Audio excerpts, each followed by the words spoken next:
All right, hello folks. Welcome to this edition of the Fuzz feed. Today I have Brian Price with me, who's with the Game Warden Service here in Georgia. Department of Natural Resources, I think DNR officers for being technical about it, right? Yes, but I think y'all get called game wardens all the time or whatever. Everybody watches Northwood's Law and stuff, and that's where they get their exposure from, right? TV, it's reality these days. So Brian and I, we've run into each other back when I was still on the road. I think searching for some missing hikers. So we've got to work together in the past. Great people. It's always great. They supplement us. We supplement them. They definitely bring some unique skill sets with them. That we'll kind of talk about some of that today and their unique knowledge that they bring to us. So I guess we'll start out. So Brian, how long have you been with DNR? Started on with the DNR. I've been with the state since 2015, but I started on with DNR in the law enforcement division in 2018. Okay. Started out in Lake County, South Georgia, and I was down there for about 7 months, and then transferred back up here to Dawson and Dawson Forest, WMA, and I've been up here ever since. Yeah. So are you originally from North Georgia or South Georgia? North Georgia. Originally from North Georgia. Okay. So, but when you kind of get on, you go where they send you. Right. So, how was your time in South Georgia? I enjoyed it. Different atmosphere. I went to college down there prior. Okay. Somewhat, and so kind of familiar with that area. But somewhat, you went to college, attended some classes, didn't others, but maybe. Yeah. So went to ABAC. Okay. And Abraham Baldwin Agricultural College. Familiar with it. And enjoyed it. And like I said, it's a lot slower paced down there. Mm-hmm. Not a whole lot going on as far as the hustle and bustle of life. Mm-hmm. Shout out to Tipton. Got my last speeding ticket there. It happens. It does. It happens. It does. It was a long time ago, but yeah. No. Well, good stuff. So I'm assuming you went to ABAC. So was your goal always to get hired on with DNR, or what was you just got into law enforcement and decided to take that route after getting into law enforcement? Yeah. So whenever I graduated high school, mm-hmm. I knew I wanted to do something in the outdoors. I want to be hunting, fishing. Mm-hmm. Something like that. I didn't really have any other plans, and so I wanted to be a game warden. ABAC was the college at the time, and so went down there and intent of being a game warden. Then you get in there and you see other opportunities and other avenues while you're down there. And so I've done aspects of fisheries and showed interest in that, and then I kind of thought about just the game management side of Department of Natural Resources. They had some hiring freezes type of within law enforcement, and so that kind of pushed things out. But then they started getting some funding and started hiring some more again and opened some slots up. And so I was like, you know what, I want to. Obviously when you graduate, it's hard to kind of get on the state, so you do your time. And I did construction after I graduated for a year or so, and then eventually got on with the state and transferred over to the LE division. Okay, well, that's not bad. Do they still do the they had the fisheries for so you could get your pond stocked? Do they still do that? This is the personal question for me. Yeah. Well, so it depends on the state. So the state used to do it. The state now, more than likely, they're just going to stock the public streams. Gotcha. The state waterways. They used to do it where you can buy fish and everything from. They kind of got away from that, and that's more on the private sector now. But you can get private individuals to stock your ponds and stuff like that. Okay. I did do that for a couple months. Really? Yeah, traveled around the southeast, managing ponds and stocking them and stuff. So. Did you do that with the state or? No, that was with private sector. Okay. Yeah. Well, nothing wrong with that. Yeah, the state, they primarily just stock the state waterways now. Roger. Gotcha. Okay. What is the craziest call you've ever worked as a DNR officer? Man, that's hard to. Right. It's hard to to answer. We get a lot of. Well, I'm sure y'all did too when you're on the roads. I mean, everybody has crazy calls. It's just time and place. We're always in the woods, and you know, a lot of times people think they can go to the woods and get away and not have to deal with things, and then here we pop up and scare the crap out of people. Right. But yeah, I don't know. It's hard. We've had a lot of situations. I don't know where to begin. I had to think on that one. Okay. We can come back to it. I know. I just like to throw some of these out there sometimes, and you know, even our chief deputy, I had him in here the other day, and same thing. You know, you throw this question out there, and it's the same thing. 32 years. He's running through his Rolodex of calls. Yeah. And it's like, well, I don't know. I mean, Well, I'll tell you this. One thing that pops to my mind. The first thing that pops to mind as far as like crazy. I mean, we've had a lot, like I said, but we were patrolling Lake Lanier one evening, and we stopped a boat for violating a wake law and going more than idle speed in a wake zone. After making contact, the operator of the boat, it was him and I guess his wife. He was boating under influence, so obviously he got arrested. And in our process, typically we have me and another game warden on board with me. We ended up arresting him, and so she was intoxicated as well, and so she could not drive. So we have the situation of, well, you know, what do we do with the boat? You can't just leave it on the water, take them off, and leave her stranded there. So we ended up taking the vessel. Yes, you know, hey, you know, you're good with us driving it to the boat ramp. You're not able to drive, and he's getting a ride on our boat, you know, sitting on front, going to meet the county, because the county meets us at the local ramps to transport them. As we're headed over there, and it's midnight, I don't know, maybe a little later, pitch black dark. The woman, like I said, intoxicated, and I'm driving their old boat, you know, probably like a 1980s, you know, Johnson bag, just loud, and we're driving, and they're behind us. Our other game warden's driving our patrol boat with him on it, and I'm escorting her and her boat back to the ramp. And as I'm doing that, she sat there and came out, well, how do I know you're legit? How do I know you're real? And you know, I want to sit there and be like, ma'am, I don't just put on these clothes and all this heavy duty belt and this badge and everything just to come out here and mess with you. And kind of settled her back down, and then she kind of got more irate, and the next thing I know, she says, where you take me? Where's my husband? Where are we going? And I said, ma'am, you see those lights over there, you know, way off in the distance? I said, let's see them lights, that's the ramp. I'm taking you to get back to safety. Put your boat up so it's not floating. And she said, I don't see no light. What are you doing with me? Boosh. Jumps off the boat, just jumps off the boat as we're driving. Pitch black dark. You know, and at the time I'm like, here we go. So she literally just bails off the side of the boat. Like, what the heck just happened? Stop the boat, get back, yell at our other officer that we had that was driving the boat, and my partner, and I said, stop, she's in the water.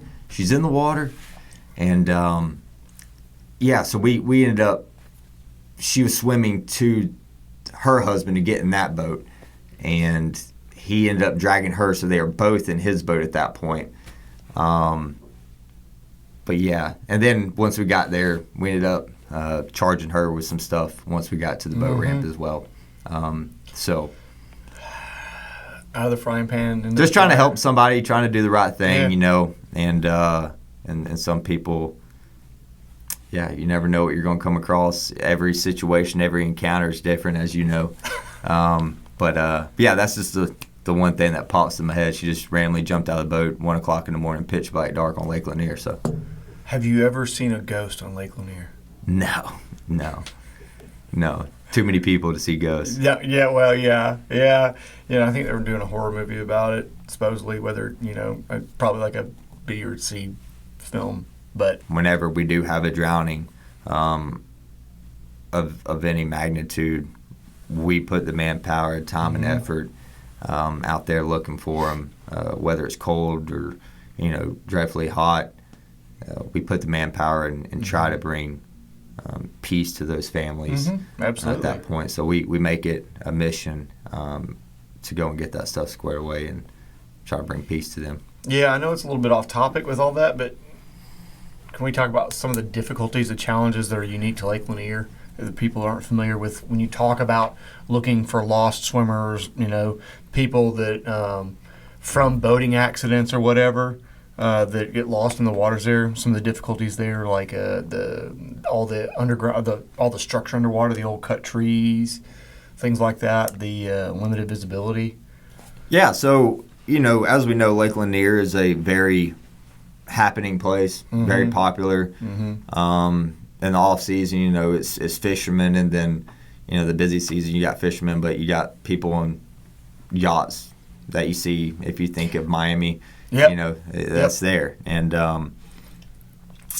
you got to know the area, and we get a lot of people out of towners that come up, rent boats, do this, and they don't know the area. They don't know the laws, and all that stuff combination can come out of something bad. You got to have a life jacket on, for any person, and you have to have it on the boat. But if you don't know how to swim or you're not a great swimmer, put a life jacket on. We get a lot of drownings due to not having life jackets on, and boat wrecks, people that aren't familiar with the depth or something like that, they just go and rent a pontoon and they drive and hit rocks, or just inexperience of a boat, period. It all plays a factor into it.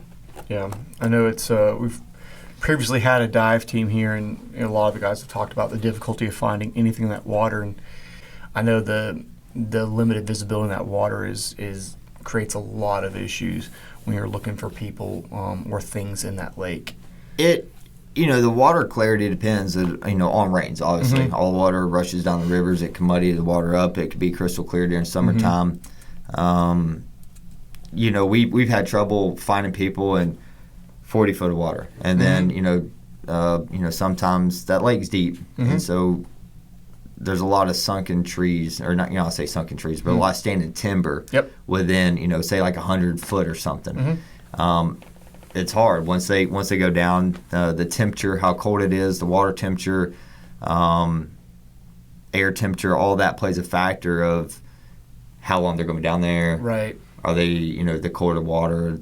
Less decomp, less gases. Yep, less gases. So they kind of stay down, hidden a little bit more, and that may, take a lot more manpower days.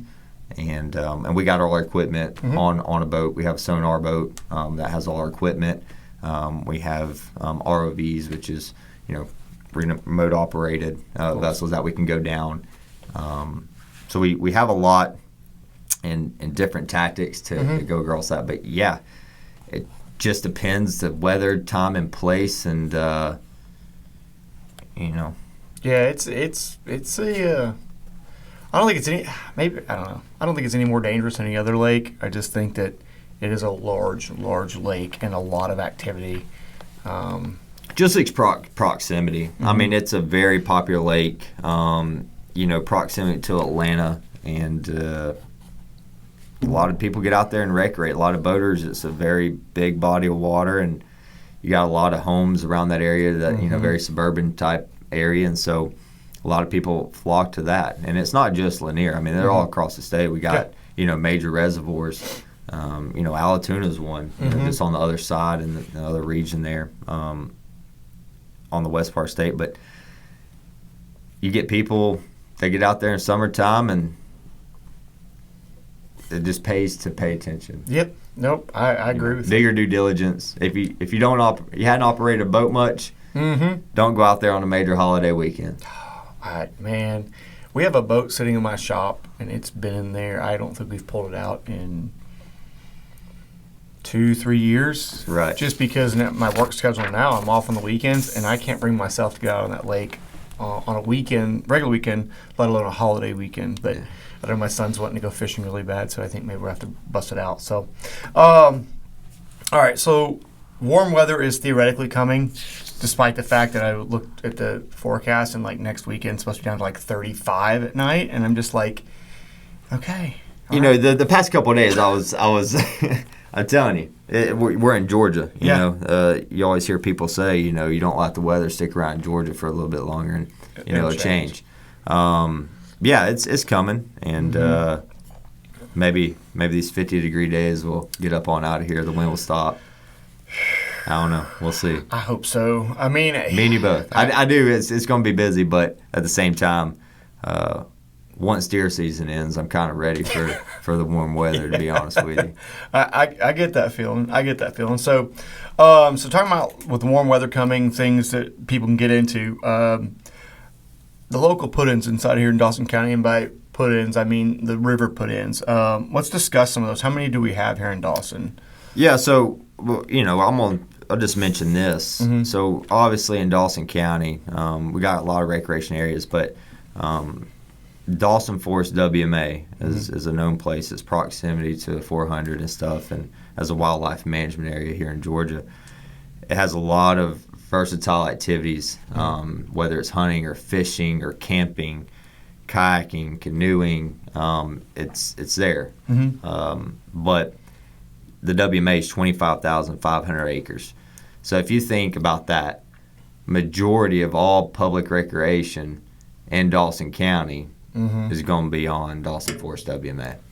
And so you got Amaquola, you got Shoal Creek, you got Etowah, that all flow through there. Those are your three major, you know, river systems that flow through it. And so there's three located on Dawson Forest WMA, the primary spots that people put in. Okay. And one's Lindsay Ford Campground canoe launch. Mm-hmm. That's up there off of Amaquola Church Road. And then you got Highway 53 Bridge. You got Steel Bridge. And all those are located on the Amaquola. And people will put in at the very top up at Lindsay Ford and float all the way past Steel Bridge all the way to Highway 53, and they might choose to just go to Steel Bridge down, or they might go from Highway 53 all the way down to Kelly Bridge. It's not on state property. Okay. It's just a public takeout in a sense, or private, but they opened it to the public. I didn't realize kind of like a about that pay one. thing. But a lot of people take out right there, which flows onto Etowah. Yep. So the Amaquola flows into the Etowah, and they'll go all the way down. But yeah, there's several within our area for people to get out there and tube and kayak and canoe. So we get a lot of the overdue kayakers, right? So for those of you guys watching, when we say overdue kayakers, it means that basically they've gone kayaking, they've notified family members, friends, whoever, hey, this is probably when we should be done. And then those family members, friends fail to check in, fail to come home at the end of the night. So we get the phone call, these people are missing. In your experience, what's probably the main reason for that? So we do get a lot of those. A lot of search and rescue is what they come out to be when someone calls a distress, or people say, well, my husband or kids, they put in, but we hadn't heard from them. They're not answering their phone. Their car, is here. So they'll call us and we'll start our search and rescue. And a lot of times we're all in cooperation with each other, as you know. We work hand in hand between us, y'all, and the fire department. We all kind of get out there. But a lot of the issues is because people don't think about all the situation or all the circumstances, as that takes part. So the weather. Is the water high? Is it low? All right. Have we had rain? If it's rain, the water's going to be high. It's going to be flowing quicker. If it hadn't had rain, it's going to be lower. You might have shoals. You have to take more time to get out, drag it over rocks. Don't go put in at 5 o'clock in the evening and expect that it's an hour float. Do your due diligence. Go on Google Maps. Everybody has a smartphone these days. Go to Google Maps. Pull it up. Measure it. If it says 4 or 5 miles, odds are it's probably not going to be an hour float. Nope. So do your due diligence. Get out there. And some things to put on board with you. I notice a lot of search and rescues that we get from these overdue hikers. They put in, well, it got dark quick and we couldn't see to go down the river. Well, it's because you put in at 5 o'clock. We don't need to be doing that. And we get out and the cavalry comes, and that's man hours. Yep. And a lot of times we'll get helicopters and aviation, and every circumstance is different situation. But take a dry storage box if you're going to take your cell phone. Prepare and plan for the worst. So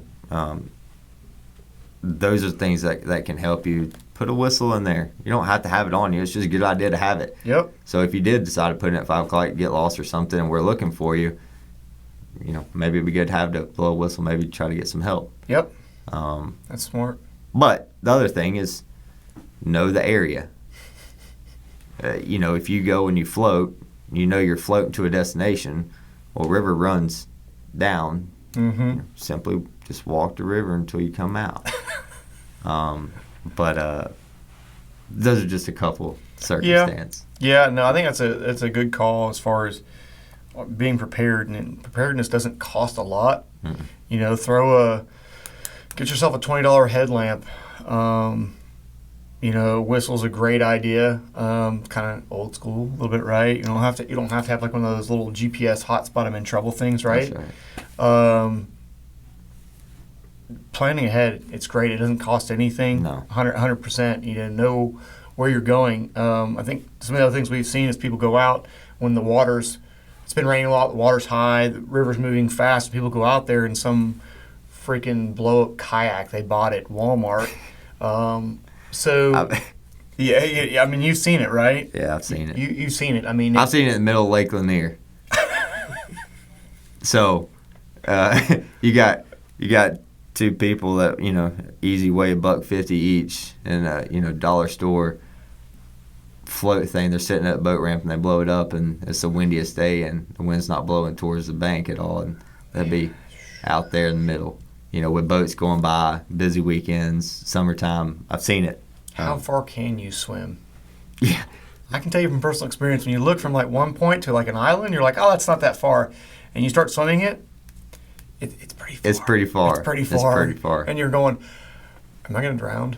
I mean, it's totally possible on the rivers and stuff. You can do that stuff, but like you said, just be prepared. Know how long it takes. All right, it says it's 3 miles. Get started early, even if you're worried about it. Get started early. That way you give yourself plenty of time if you haven't ever made the float before. Right. Get started early. That way you have plenty of time. And this is an off-the-cuff question. Does the state offer any classes as to, like, preparedness for when you're hitting these rivers? And I mean, I know private entities do, like, kayaking classes, things like that. No, the state doesn't offer anything. I mean, that's on you to do your part. If you haven't ever been out there, talk to somebody that does, or ask questions. I mean, people these days, I feel like they're scared. They, everything's on the internet. Yeah. If you really don't know something, Google it. Just Google it. Go to YouTube. But yeah, we don't offer any classes of that nature. Okay. I just thought about that. There's, for those who think that you can just go put it in the river, certain spots may be calm, but you get a little further down and it can get really rough really quick. So I think it is important, one, having a life jacket and wearing it, obviously. That's right. And the other side of it, knowing what to do in the event you do get dumped over, not panicking. There is a certain way to float as you're going down the river through rapids that will keep you the safest as you're going through them, and then learning how to swim over to the sides. So I think the biggest thing with put-ins, I guess, is freaking plan ahead, people. I mean, really. Just do your due diligence at the end of the day. Yep. Look at a map, write it down, measure it out, and kind of take it from there. Yeah. We're discussing a friend of mine earlier who has property that backs up to the Etowah River, right? He's had people multiple times on his back, not back porch, but in his backyard, and he can see, and they get out there, and sometimes it's a family of 4. Hey, they're starting to get kind of hypothermic, right? Because it doesn't have to be 30 degrees to get hypothermic, right? If you're in the water all day long and that water is 80 degrees, you can still get hypothermic in it, right? Yeah. So dealing with that, he's giving people rides and stuff. And along the lines of preparedness, I'm a 100% advocate for people carrying a firearm, things like that. Know the laws of where you're carrying them. That being said, if you're going to be prepared, when we're talking about carrying a light, make sure the only light you're carrying isn't just on your weapon. This gentleman went down, and as he's walking up on his own property, these people, he gets a flashlight pointed at his face, and he's like, and he's telling people, he's like, yeah, well, it's this much further to the takeout, da-da-da, and they're like, oh, okay, thank you so much. And then it wasn't until the guy was floating away, he realized the flashlight that was pointing at him was on the end of a Glock. And this is a quite accomplished individual who I probably wouldn't want to point a gun at on a good day. So, be mindful. That's a pretty idiotic thing to do. But yeah, just he has some funny stories, some crazy ones. And to speak on his behalf, know that river, yeah, it's public access, but the land on either side of it can belong to somebody. So be a good steward. He has no problem helping people out when they come up on his upon his property, and there's distress or whatever. But he does have some people that have just gone to camping and leaving trash behind or whatever. So I think it goes across the board for DNR. Be good stewards of the land, right? Pick up after yourself. Don't destroy the resources we have left. That's right. And like I said, you're talking about on that particular part, that's private. It's not on state property. It's obviously state waterways, but it's not on any type of state property. Like I said, you might put in, and once you put in at that bridge, which is a right-of-way, to float down, all the property is going to be private. So know whether it's WMA, state property, or it's private. If it's private, you can't go, like I said, just pitch off and camp on someone else's land. Just because the house is not right there on top of the hill doesn't mean you can do that. Which comes again to do your due diligence. Don't just think that just because it's wood and you're from the city, this means you can camp wherever you want and do whatever you want just because you think it's public, and a lot of times it's not. So so one of the other interesting locations that we have in Dawson County, one of the interesting resources is the horse park, Dawson Forest. The horse park, as it's commonly referred to, would take Dawson Forest off 400, go all the way down, and it dead ends into Dawson Forest area. That as you get into the management area, you go through the gate, and I think it's the first road on the right, and it's a kind of open area, a bunch of tall pines in there, and that is what is referred to as the parking area for the horse park. It's called that, right? Because they call it the horse camp because that's where.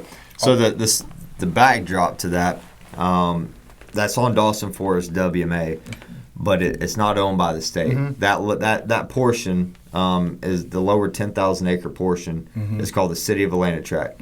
The City of Atlanta Hartsville-Jackson Aviation Department owns that portion, that 10,000 acres, and through whatever, it's still the WMA. So DNR manages it on the wildlife aspect, but it's also part of Georgia Forestry Commission. They kind of contract Georgia Forestry Commission and certain personnel to do the land management, timber, and all that stuff on that lower 10,000 acres. So that portion, you don't have to have, like I said, the license that's required on normally the state portion. But if you're going to camp there, ride a bike or horseback, you have to pay $7 per person per day to do that kind of stuff. But yeah, the area is called the horse camp because obviously that's where the horse trails come out of. So they put a lot of horse trails in there and try to get biking, horseback riding, and stuff like that on that lower 10,000 acres. And there's several different trails that go all around that 10,000 acres. And that horse camp is kind of the hub. So the people on the horses park, and that's where they start their journey out for the day. Okay. Well, we can't talk about the Atlanta track without talking about the history of it, right?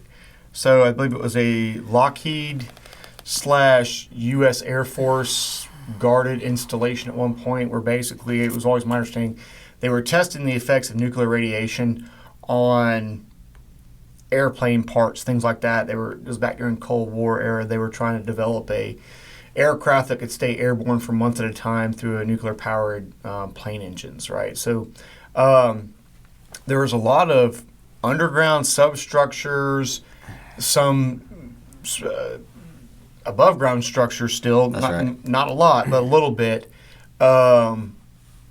Let's talk about that, because I know there was one time I was working patrol and I'm out there and I saw a hole, and I kid you not, I swear the hole was only about this big around. I'm like, there's no way anybody, but there's a backpack right next to the hole. I'm like, there's no way anybody fit down that.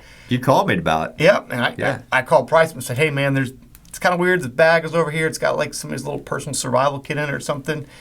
So let's go off into that real quick, that little story. Yeah, so just a base. It did used to belong to Lockheed, and they did all that kind of nuclear testing stuff for the airplane. After that kind of went away, unsuccessful. They started doing a little minor stuff on, for whatever reason, and then the city of Atlanta bought it. I believe in the 70s. Okay. I think is when they took over, and at that point, there's really, from what I understand, the stuff that they used back then depreciated in value for the radioactive stuff. That stuff depreciated in value so much per year that it's almost non-existent. It's non-existent. And you get stories. Oh, it's Area 51. There's two-headed deer. There's trees that glow at night, and there's a lot of running jokes or mystery behind it.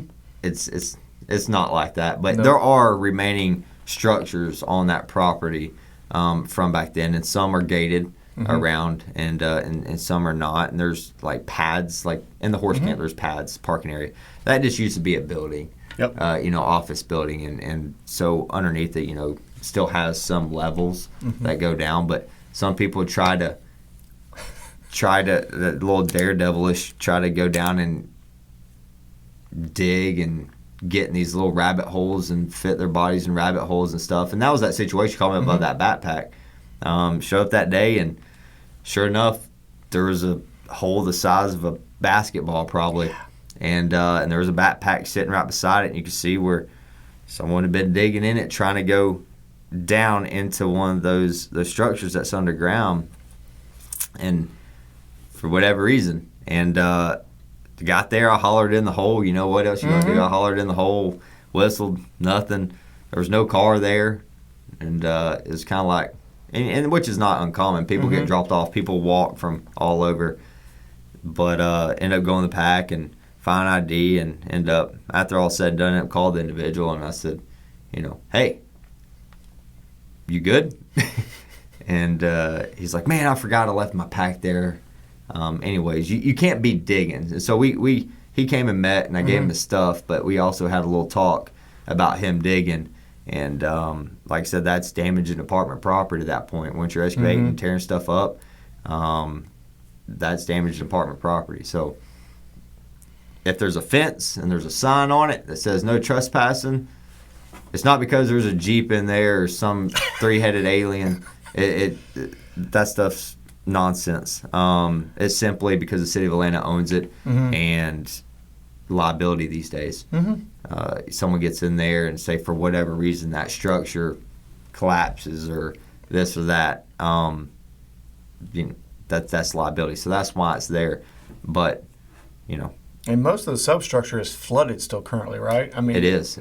And so you're talking about bacteria and just all kinds of, and people.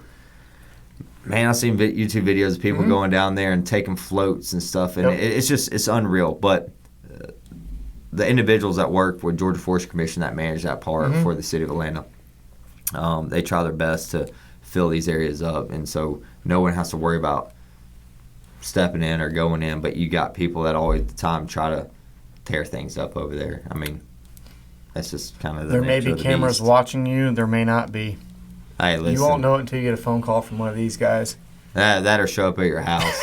So just because we're not there all the time doesn't mean that you're not gonna see us before it's all said and done. Yeah. But public service announcement: if you get a call from somebody saying we have a warrant for your arrest, you're involved in drug trafficking, it's a scam. We're not going to call you and say, hey, you have a warrant. Come on in. Just a side note, that always comes up. Anyways. They call me too. Yep.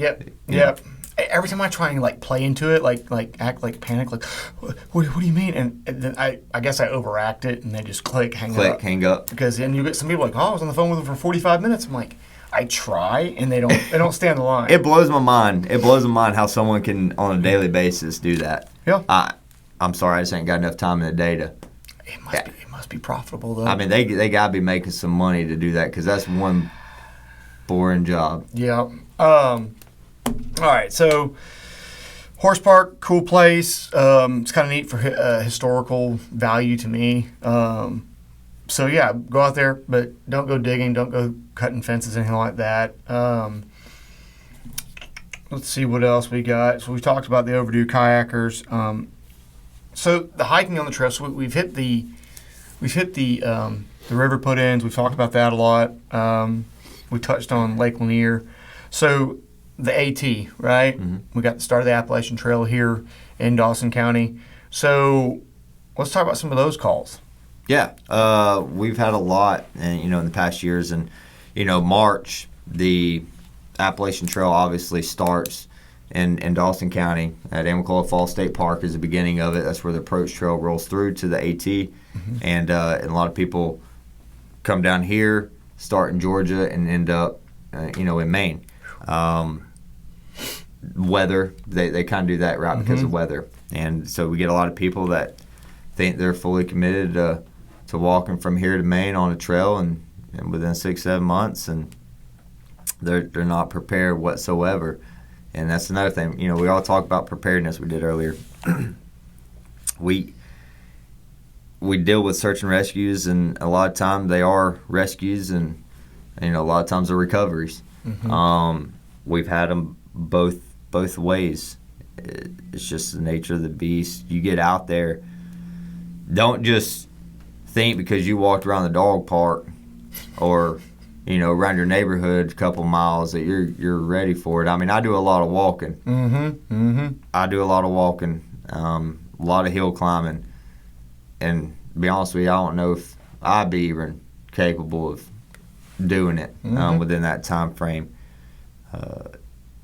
You have the right equipment, know your limitations, know if you are ready to do it. And a lot of people go through and they'll start it, and about, say 9 out of 10 people that do it end up bailing out because they just don't make it. They're not in shape. They're not in shape. It is a long way. They try to say to do it in 6 months as far mm-hmm. as the weather. Mm-hmm. So that averages almost 15 miles a day. All right, for 16 months, 15 miles a day for 6 months.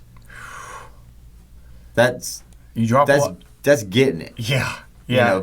And there's people that have done it faster, but I've known people that have hiked it, and it's not a cakewalk.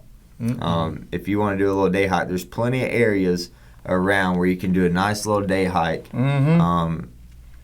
But we do get some that end up just not making it through. Yep. I think it was after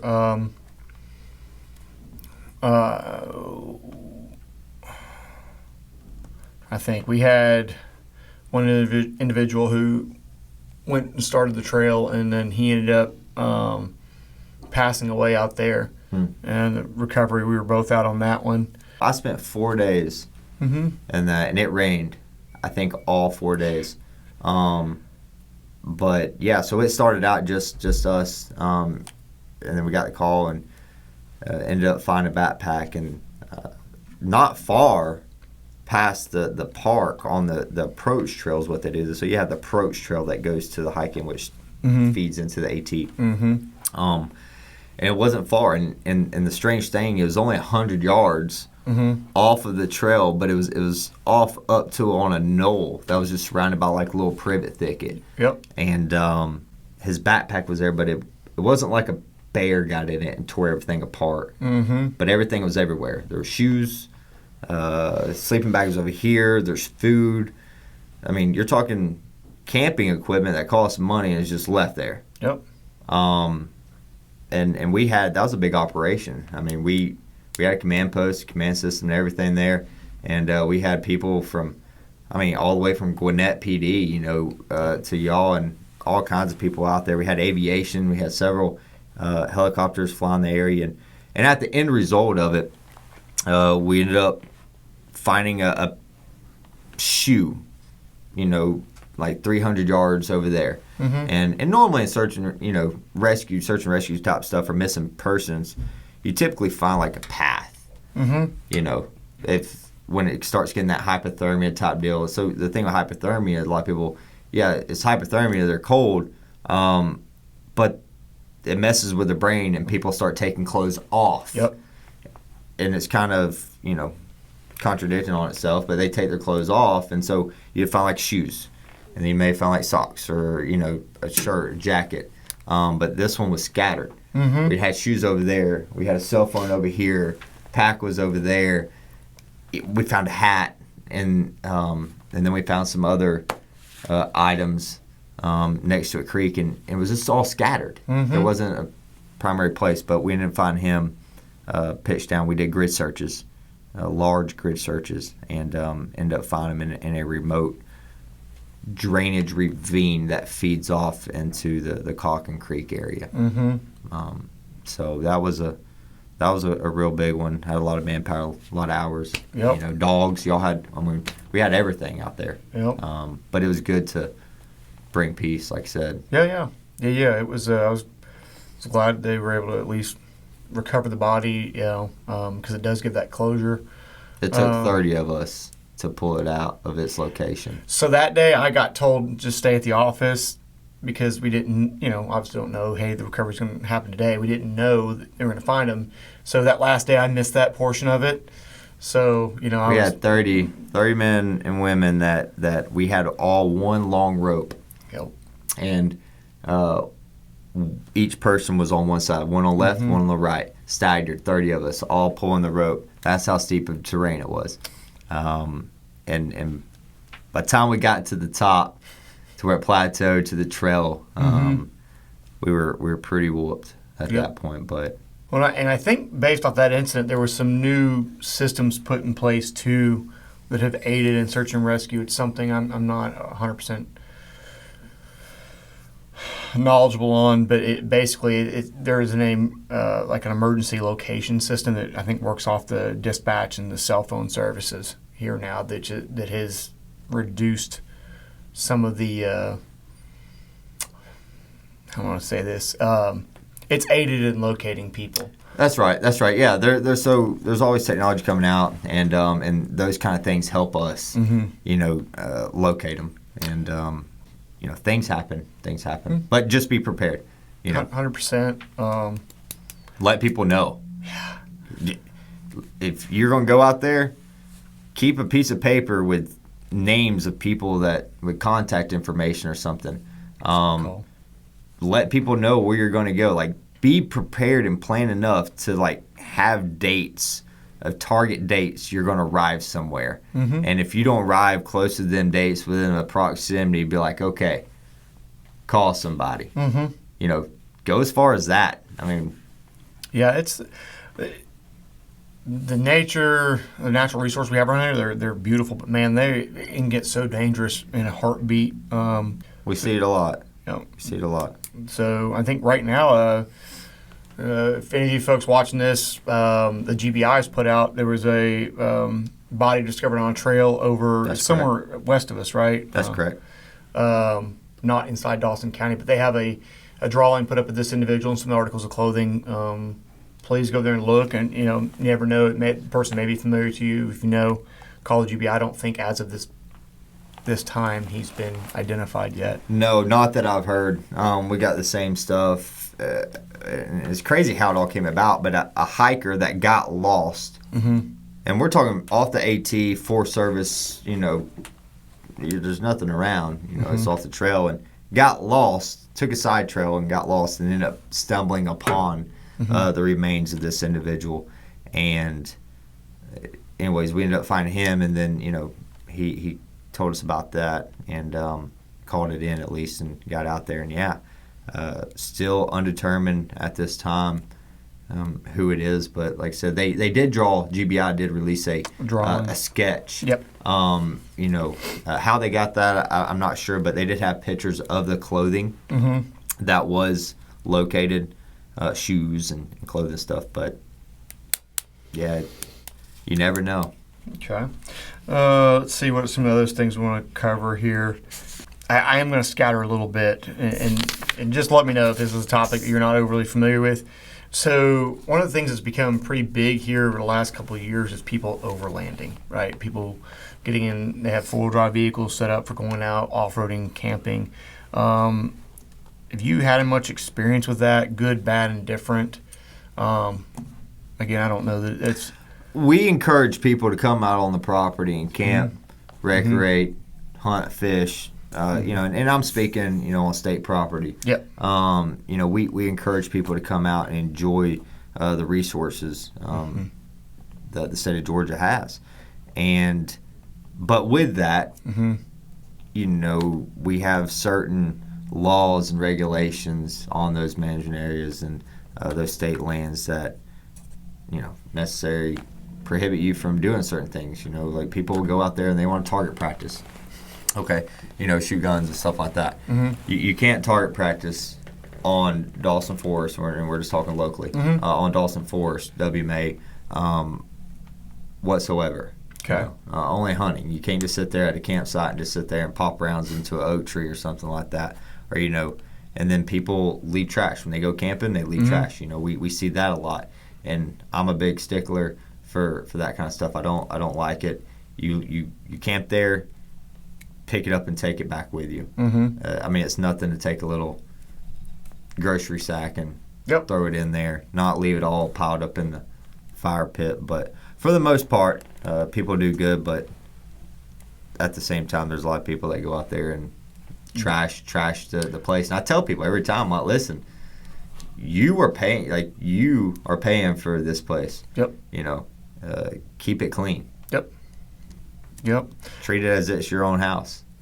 As far as the vehicles operating, four-wheel drive vehicles going out there, if we're talking about Dawson Forest specifically, is there, if a gate's open, are they clear to drive through it? Or? Yeah, so we have specific hunt dates on the WMA, but sometimes there's gates open, and a lot of people like to ride because it's gravel, dirt road. You can, anywhere the road's open and the gate's open, you can drive your vehicle down. Okay. We have several that go across fords, in the creeks and stuff like that. That is okay if the gate's open. No driving around gates. No going over berms. If it's not a man-made, maintained road, then you don't need to be driving down it. We get a lot of people that try to drive around gates. Yep. Go and spin up the food plots. There's a lot of man hours, money put into that. That game management personnel, put time in, and people go in there and Jeeps and spin them up, and you might have 8 people go in there and do the right thing, follow the rules, and then you have 2 in there that just goes and tears things up, and then left with no choice but to shut the gates down for a little bit, and then people complain about the gates being shut, but it does happen. No going and spinning. We ride it all the time, just because you think you have a enduro bike or motorcycle or something like that, don't be driving on the horse trails. Just because your bike can fit down them, those are for the horse trails, and we get them. I got 2 the other day. They all on the power line, not a maintained road. They're just driving up power line. We get it all. Don't go spinning. Don't block a gate. Don't drive around a gate. And if it's wet and muddy, don't just think it's a playground and go in a campsite and just do donuts because you think it's fun, because you may create a little rut or you went through, but it gets bigger and bigger and bigger and bigger. So. Yep. No, 100% agree. So for all of you out there who are interested in the overlanding thing, I I currently have a Toyota Land Cruiser. It's fun to get out there and go out there and enjoy the trails, but let's don't tear the place up. Yeah, take care of it, because when you do that, it definitely it causes metaphorically and literally, doors to be closed or gates to be closed, right? And there's, citations do follow that kind of stuff. Yeah. So, yeah. And if it's even bad, you'll go and take a ride. Yep. And they do have, again, maybe there's a camera out watching, maybe there's not. But hey, let's all be honest. Technology is a great thing these days. Yeah. So, we'll try to do our best to catch every violation there is, just as y'all. Y'all on the road. I want the place where people can bring their families, their kids, and have a good day and enjoy their time there, and not have to deal with any negative activity. Yep.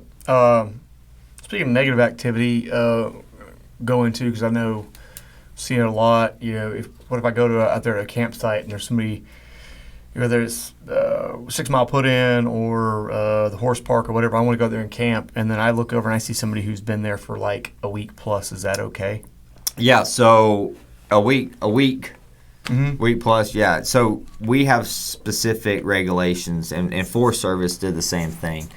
But you're allowed to stay 14 days. You cannot exceed 14 days on the WMA.